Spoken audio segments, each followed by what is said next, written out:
Hoy va a haber unos retos interesantes en lo que vamos a decir el día de hoy. Pero vamos comenzando. ¿Tú sabes quién es prácticamente imposible que no te guste? ¿Sabes a quién es prácticamente imposible no querer? Hay personas a las que es bien difícil no querer. Y ¿sabes? Te voy a describir una de estas personas. ¿Sabes qué? Es la persona que se detuvo y que se desvió de su camino para ayudarte en algún momento y que no esperaba ni exigía nada de ti. Simplemente vio una necesidad que podía satisfacer y la satisfizo, le entró. Vieron lo que tenían que hacer, lo que había que hacer, lo hicieron y no se disuadieron, no se dijeron, no, ¿para qué le entro? Ellos le entraron. Ese tipo de personas nunca olvidas a esa gente. Les quiero contar una historia que sucedió por allá en una de las guerras mundiales en los 40s, en la segunda, y es la historia de Elżbieta Fikowska. Elżbieta Fikowska, que ese de seguro lo estoy pronunciando mal, pero es la pronunciación en el español de su nombre. Nació en 1940. Elżbieta nació en Varsovia y vivían ella y su familia en Varsovia. Ella era judía y en ese momento los nazis acorralaron a todos los judíos de Varsovia, Polonia, y los metieron en un solo barrio, en un lugar. Ahí como retacaron como 400,000 judíos y los empeñuscaron y los judíos y vivían en unas condiciones pésimas, ¿no? Se llevaron a los papás de Elżbieta de una noche a la mañana, se los llevan y la dejan a ella en manos y a cargo de su abuela. Y la verdad es que en ese tiempo, en esos días, muchos judíos murieron de hambre, murieron de enfermedad y sobre todo a manos de los nazis en aquel tiempo, ¿no? Entonces, en 1943, una enfermera que se llamaba Irene Sendler, ella se enteró de todo lo que estaba pasando y se compadeció de Elżbieta específicamente. Siguiente, ella hizo y movió las cosas de tal forma, se las arregló para que sacaran a Elżbieta de ese barrio donde estaba todo apeñuscado y peligraba su vida y la de su abuela, y la sacaron a ella en una caja de herramientas y la llevaron a un convento donde la cuidaron un grupo de monjas durante el resto de la guerra. Y aunque después la abuela pudo escapar, los papás de Elżbieta murieron en los campos de concentración nazis. Y Irene Sendler encontró, además de ayudar a Elżbieta, ella encontró la manera de ayudar y salvar a más de, creo que son 2,500 niños judíos eventualmente, un número enorme a los que ella logró salvar.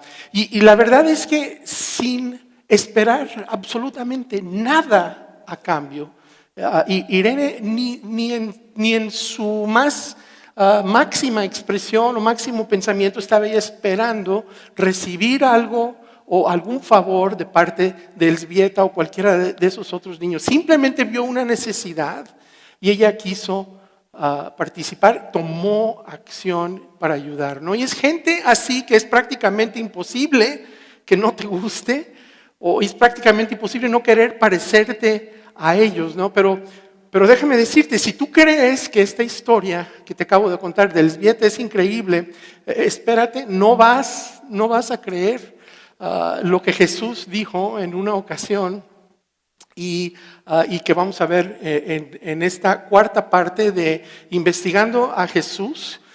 Como hemos dicho, ¿cómo lo sabemos y por qué lo seguimos? Que estas son preguntas o son cosas muy importantes, son cuestiones muy importantes que estamos nosotros investigando y hablando sobre ellas en esta serie. ¿Cómo sabemos que hay algo en la historia de Jesús? ¿Verdad? Y si es así, entonces, ¿por qué merece la pena seguirlo? ¿Por qué deberíamos seguirlo? ¿No? Y la verdad es que para que la gente moderna siga a Jesús, nosotros necesitamos una buena razón. Porque al final del día la credibilidad del cristianismo se sostiene o se cae en la identidad de un solo individuo y es Jesús de Nazaret. Entonces, si tú estás considerando o reconsiderando o en proceso de reconsiderar la fe cristiana, en realidad déjame decirte, solo hay una pregunta pertinente con la que debemos de luchar. Y no es la pregunta que si existe Dios o no existe Dios, porque eso es, otra vez, es padre hablar de eso, ¿no? Esos temas, debatirlos, se me hacen a mí tan interesantes, ¿no? Y algunos de ustedes también. O tampoco ni siquiera es hacerte la pregunta si la Biblia es verdad o es cierta o no. La cuestión es esta pregunta: ¿es Mateo, Marcos, Lucas o Juan un relato confiable, verdadero, de eventos reales? Porque si alguno de estos cuatro, no todos necesitan serlo, pero si uno solo de estos cuatro es cierto, es un relato confiable de eventos reales, entonces todos nos tenemos que sentar y poner atención. ¿Por qué?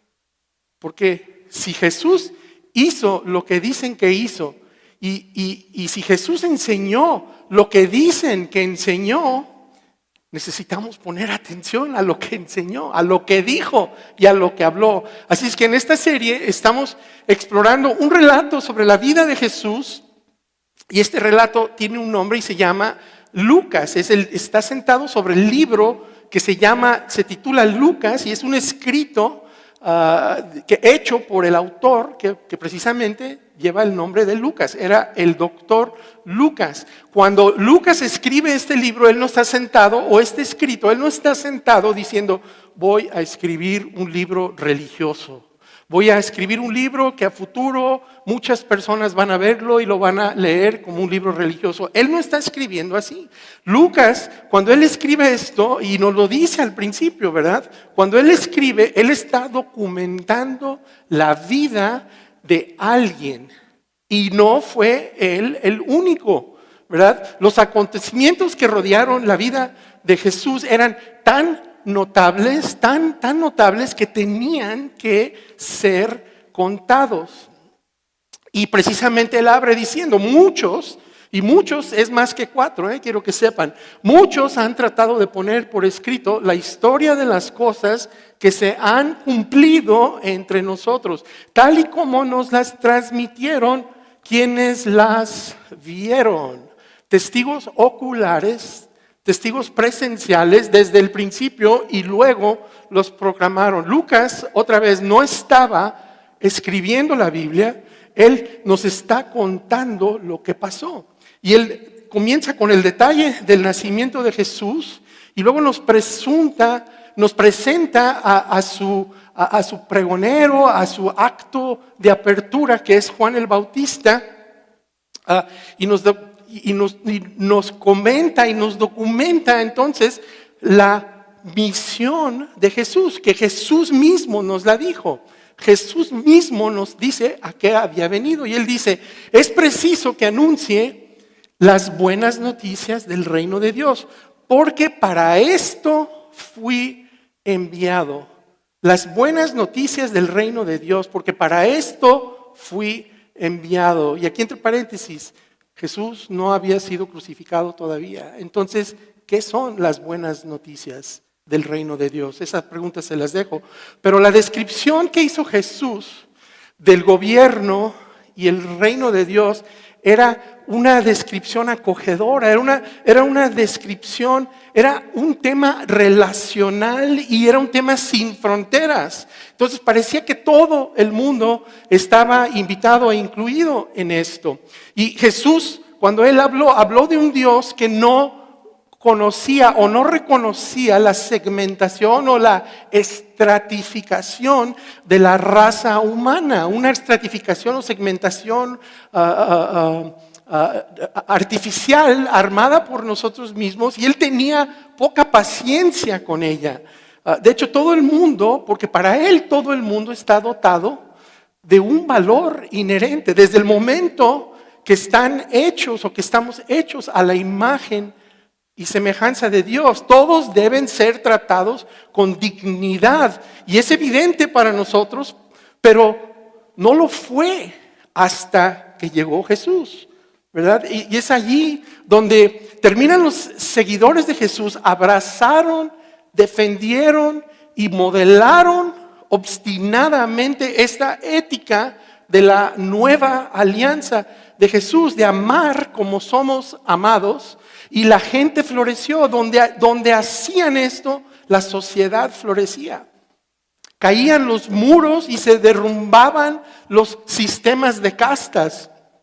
Lucas nos documenta en una ocasión en la que Jesús se desvió por reiterar esta visión que era nueva y que era única, y entonces, y por cierto, era para los seguidores de Jesús de aquel tiempo y es para nosotros en este tiempo, ¿no? Lucas, él se dedica a escribir esto y nos lo presenta para que nosotros, todo este tiempo después, sin él saberlo, nosotros tenemos acceso a esta historia. ¿Y era por qué? Porque que contar esta historia. Y comienza Lucas así, dice, en una ocasión o en esto se presentó un experto en la ley para poner a prueba a Jesús. Se puso de pie y le hizo esta pregunta: Maestro, ¿qué debo hacer para heredar la vida eterna? Para él y para ellos y para el contexto de su audiencia en ese tiempo, la vida eterna significa participar en el futuro reino de Dios, el que venía Jesús a anunciar. Y entonces, lo que está buscando este abogado, experto en la ley, él está buscando como reservar un espacio, un lugar en ese reino de Dios que está estableciéndose, ¿no? Pero también tenía él un sentido como de curiosidad, ¿no? También él sentía un poco de curiosidad. Siguiente. Jesús, entonces, que entiende esto, que ve esto, que sabe qué es lo que está sucediendo, él sabía que había una pregunta detrás de su pregunta. Entonces, así que Jesús le responde como siempre lo hacía, le responde a su pregunta con una pregunta. Y Jesús respondió: ¿qué está escrito en la ley? ¿Cómo la interpretas tú? Y este abogado, él recita la respuesta que todos habían aprendido desde que eran niños, y es una sinopsis de la ley. Y él comienza con eso y dice: ama al Señor tu Dios con todo tu corazón, con todo tu ser, con todas tus fuerzas y con toda tu mente. Ahora, anteriormente, ya para cuando este abogado está haciendo la pregunta, Jesús ya le habían hecho una pregunta similar. Y cuando él la contesta en aquella ocasión, él le añade una segunda parte a esta respuesta, que esta era la típica, esta era la que todos sabían, la que habían aprendido por años. Y ya Jesús ya había interferido en sus costumbres y en su entendimiento, y le insertó esta parte, esta segunda parte que Jesús dice es, ¿y por qué son iguales estas dos partes? Son porque son el mismo, un lado diferente de la misma moneda. Y entonces Jesús agarra lo que es Levíticos 19, por ahí en el versículo 18, y les aventó este punto que fue el punto que él había hecho, y fue este mero punto: es el amor a Dios se demuestra con el amor a los demás. En otras palabras, sí, ama al Señor tu Dios con todas tus fuerzas, pero ama a tu prójimo como a ti mismo. ¿Qué es eso? Es la misma cosa. Es amar a Dios se demuestra amando a los demás. Entonces, de todos modos, este tipo había estado escuchando a Jesús. Entonces, la respuesta anterior de Jesús, él decide añadir lo siguiente por la respuesta que había dado Jesús anteriormente, y él añade: y ama a tu prójimo como a ti mismo. Y entonces Jesús, pues yo estoy seguro que sonríe, ¿verdad? Voltea con el abogado y sonríe y le dice: bien, que casi nunca hacía eso Jesús, ¿verdad? Pero le dice, bien contestado, dice Jesús. Haz eso y vivirás. Haz eso y vivirás. Para aquellos de ustedes de fe, hay otra escritura, otro pedazo en Juan 10:10 que dice, he venido para que tengas vida y vida en abundancia. ¿Cómo iba a vivir este abogado? Cuando hiciera esto. Vida en abundancia, mucha vida es, haz mucho de esto, mucho de esto. Haz eso y vivirás. Entonces Jesús le dice, tendrás una reservación en el futuro reino de Dios. ¿Alguien más tiene una pregunta? Pero resulta que el abogado no había terminado, ¿verdad? Él no se sentó. Lucas nos cuenta que tenía todavía tema que tratar, ¿no? Dice Lucas, pero él quería justificarse. Él quería justificarse. Él traía un tema que tratar. Él quería justificarse, pero pues, no todos nosotros nos gusta justificarnos, ¿verdad? Ante las situaciones y las decisiones de la vida, a todos nos gusta justificarnos. Todos somos así, ¿no? Tú no quieres pensar que estás bien y que tú y que Dios están bien. Pues claro, ¿no? A todos nos gusta justificarnos. Pero continúa Lucas y dice, así que le preguntó a Jesús, ¿y quién es mi prójimo? Y lo que realmente está preguntando este abogado es, oye, ¿cuál es la cantidad mínima de amor al prójimo requerida para poder reservar un lugar en el reino de Dios? Porque para los judíos, el vecino, el prójimo, eran otros judíos.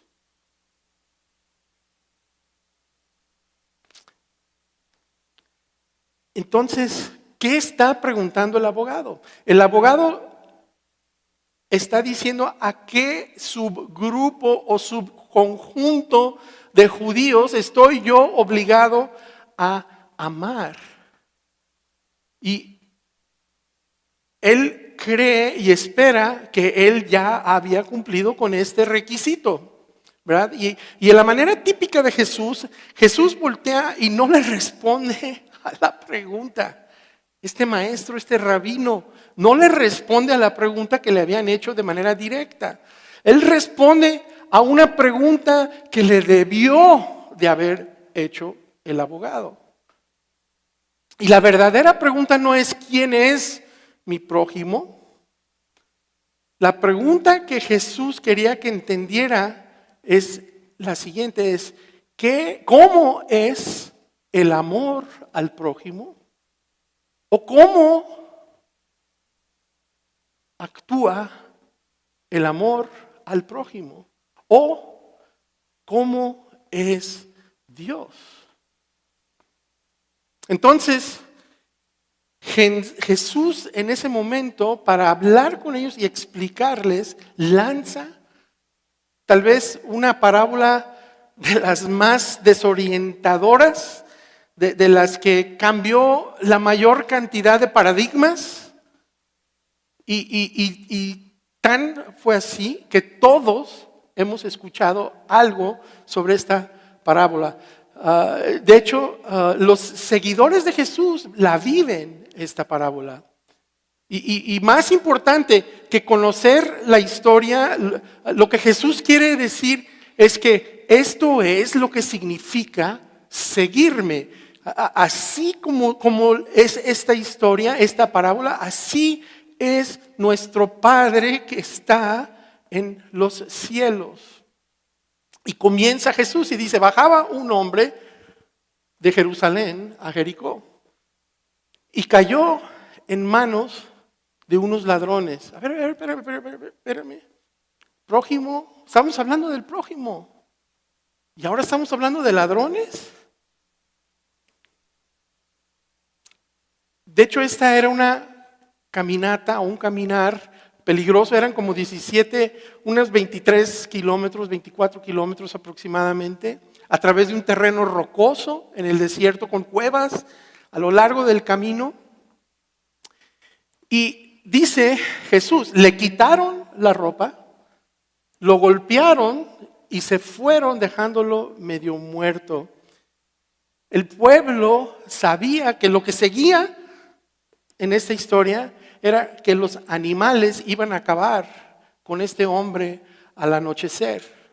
Pero Jesús continúa con la historia y les dice, y entonces dos religiosos, pasan y ven a su vecino, a su prójimo, magullado, maltratado, sangrante, y no mueven un dedo.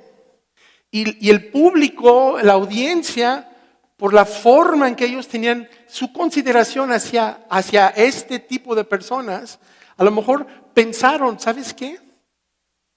Se lo merecía esta persona, ¿no? Se lo merecía. Tal vez fue su destino, tal vez era el karma, algo había pasado en su vida, ¿no? Y además, ¿cómo voy a culpar a estos religiosos? Si la ley, aunque la ley prohíbe que matemos, la ley no exige que evitamos que alguien se muera. Así que no lo hicieron, ellos no lo hacen. Pero si la forma o la fórmula de los grandes éxitos de Jesús era correcta, estos dos religiosos iban a estar condenados, ¿no? Jesús estaba a punto de condenarlos por no haber respondido, porque no amaban a su prójimo de Judea, lo que significaba que ellos no amaban al Señor su Dios. Y entonces Jesús de seguro hace una pausa para efecto dramático y se sienta y les dice, pero un samaritano, y el público de Jesús a lo mejor supone, ¿sabes qué? A ver, ¿un samaritano? Pues sí, de seguro eran un bandido, de seguro el samaritano fue el que lo agredió por sus conceptos de los samaritanos. Los judíos consideraban que los samaritanos eran las personas menos respetables de su tiempo, ¿no? Y en consecuencia, ¿qué creen? Los samaritanos despreciaban a los judeanos de Judea, ¿verdad? Por cómo los trataban. Entonces, solo 2 días antes de esta plática, los samaritanos se habían negado a recibir a Jesús y a sus discípulos en su aldea, que por cierto, se le acercan Santiago y Juan a Jesús y le preguntan que si le parecía bien que hiciera caer fuego sobre esa aldea de samaritanos, porque para destruirla, ¿no? Y Jesús, yo me imagino que le dice, ay, Dios mío, no han aprendido nada, ¿verdad? Nada. Pero por supuesto que no. Pero así de grande era la discordia entre estos dos grupos. Entonces el público de Jesús está sentado escuchando a Jesús hablar sobre el samaritano. Y yo me imagino que sus discípulos están acá a un lado y están escuchando y ellos ya saben que en las parábolas de Jesús siempre hay un personaje que representa al Padre, ¿verdad? Y yo me imagino que los discípulos están, Dios mío, no, está a punto de hacer que el samaritano represente al Padre en esta historia. No, este negocio no va a funcionar, nunca va a funcionar. Y lo peor de todo es que en todas las parábolas, en todas las palabras, los héroes siempre representaban a Dios Padre. Y en esta en particular, esta no era nada diferente. Los discípulos se sentaron y dijeron, no puede ser. Siguiente. Entonces Jesús hace algo muy interesante. Convierte a un samaritano en la representación del Padre, en la historia del buen samaritano, y es uno de esos héroes de los que tú dices, ¿estás bromeando? O sea, ¿cómo? ¿Quién haría a este tipo de héroe en alguna historia? Y no termina ahí. Realmente lo que pasa es que el samaritano no nada más fue el héroe, sino que el samaritano muestra 6 tipos de compasión, bueno, 6 expresiones de compasión hacia el golpeado, o cuando menos, a lo mejor son más. Pero cuenta Jesús, se acercó, que ya desde ahí ya estaba mal, porque el samaritano era inmundo, no estaba limpio desde el punto de vista de los judíos. Le curó las heridas, lo tocó, lo tuvo que tocar. Con vino y aceite le costó algo ayudar y se las vendó. Y luego lo montó sobre su propia cabalgadura, o sea, se incomodó él para que estuviera más cómodo. Esta persona inmunda, ¿verdad? Inmunda. Y lo llevó a un alojamiento y lo cuidó.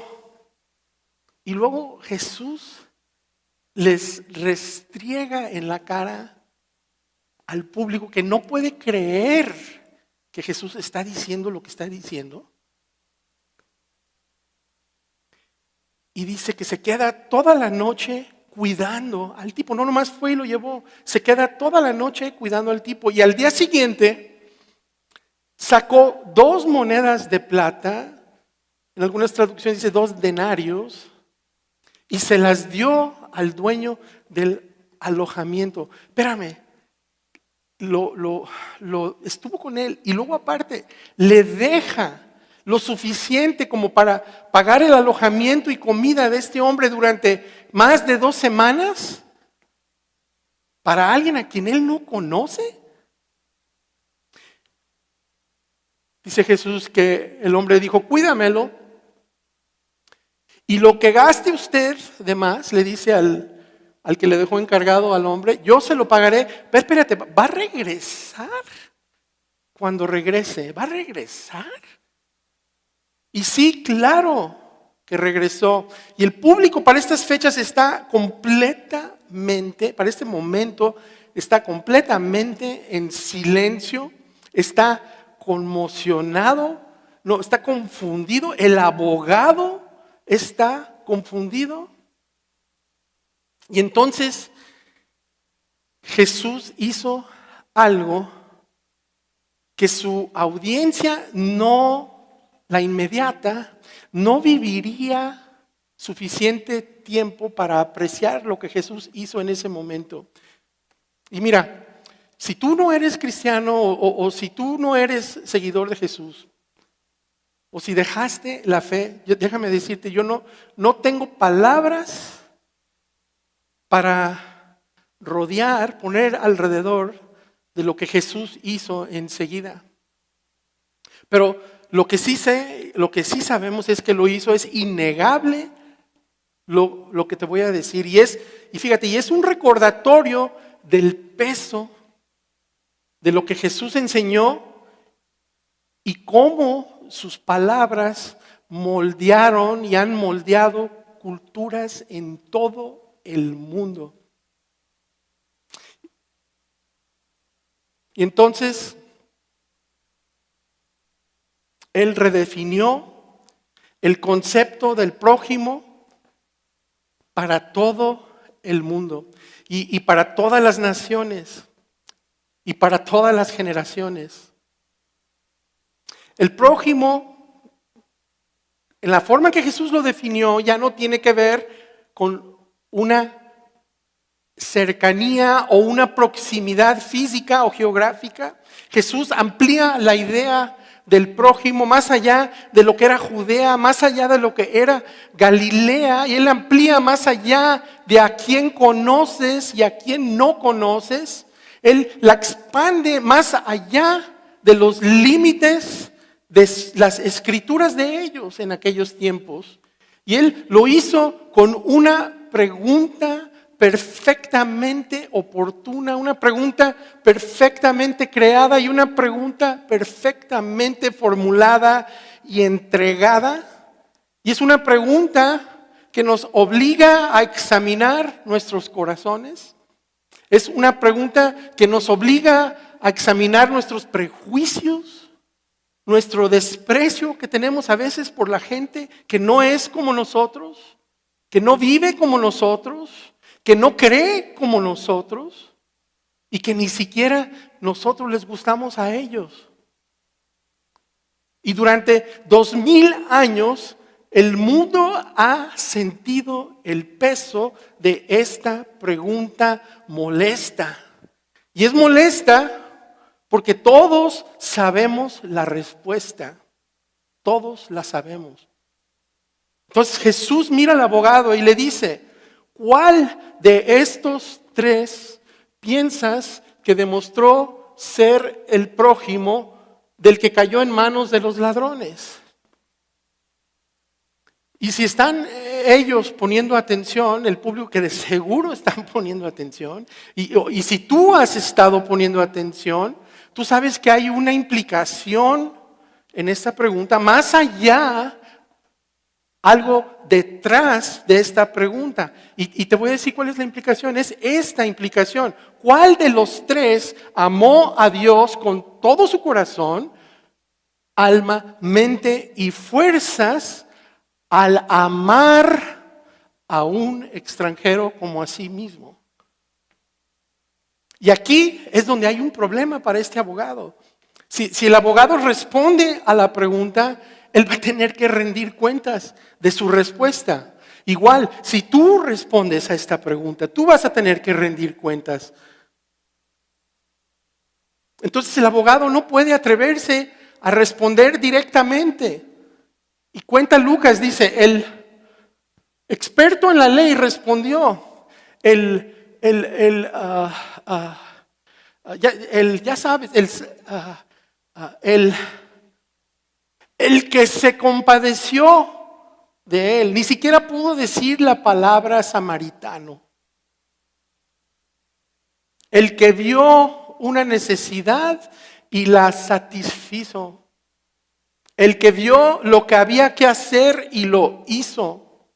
El que no se excusó ni habló para salir del paso. Y Jesús lo que hace es que Él sonríe y por segunda vez Él le dice al abogado, anda entonces y haz tú lo mismo. ¿Quieres participar en el reino de Dios ahora? ¿Quieres vivir en sintonía con el reino de Dios ahora? Cuando veas una necesidad que puedes cubrir, cúbrela. Cuando sepas lo que hay que hacer, hazlo. No te convenzas de lo contrario. Y en unas palabras que no las usó Jesús, pero las vamos a usar hoy, sé el samaritano. De repente el amor al prójimo ya no tiene límites y el amor al prójimo ya no tiene fronteras porque el amor de Dios no las tiene. Lo que no era evidente para este mundo antiguo, hoy es evidente para nosotros. ¿Y sabes por qué? Por las gracias a las enseñanzas de Jesús. Y la verdad aquí en este momento es como si Lucas, él dijera, ¿sabes qué? Nos agarra y nos dice, mira, ¿ves lo que te dije? Yo sabía que la historia de Jesús tenía que contarse y que tenía que sobrevivir. Porque es para todos y es para todas las generaciones. Si todos viviéramos de esta forma, podría cambiar todo. Todo podría cambiar. Entonces, ¿cuál de estos tres piensas que demostró ser el prójimo del que cayó en manos de los demás? ¿Quieres que venga el reino de Dios? Y que se haga su voluntad, así como en el cielo, aquí, en esta tierra. Jesús no necesita más admiradores. Es más, lo que Jesús necesita son hacedores. ¿Quieres cambiar al mundo? ¿Quieres cambiar el mundo de alguien? ¿Sabes quiénes cambian el mundo? Los hacedores cambian el mundo. ¿Estás ya cansado de nada más creer? ¿Estás listo para seguir? ¿Quieres ver que tu fe cobra vida? Jesús dijo, anda entonces y haz tú lo mismo. ¿Sabes quién es prácticamente imposible que no te guste? ¿A quién es prácticamente imposible no querer parecerse? ¿Sabes a quién es prácticamente imposible resistirse? Seamos esa persona. Seamos el samaritano. Cambiemos el mundo. Lo vamos a retomar ahí la próxima vez en la quinta parte de Investigando a Jesús. Vamos a hacer una oración.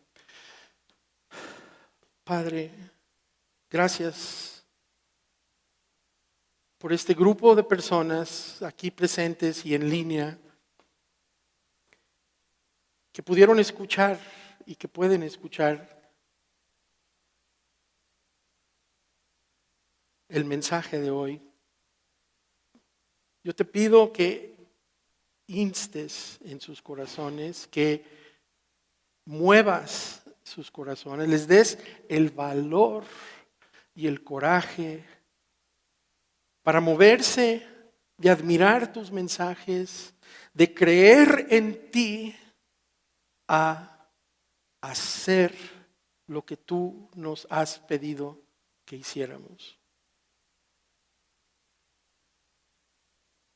Gracias por estar con nosotros, gracias por tu fidelidad, gracias por habernos mostrado al Padre de tal forma que le amamos todavía más. Gracias en el nombre de Jesús. Amén.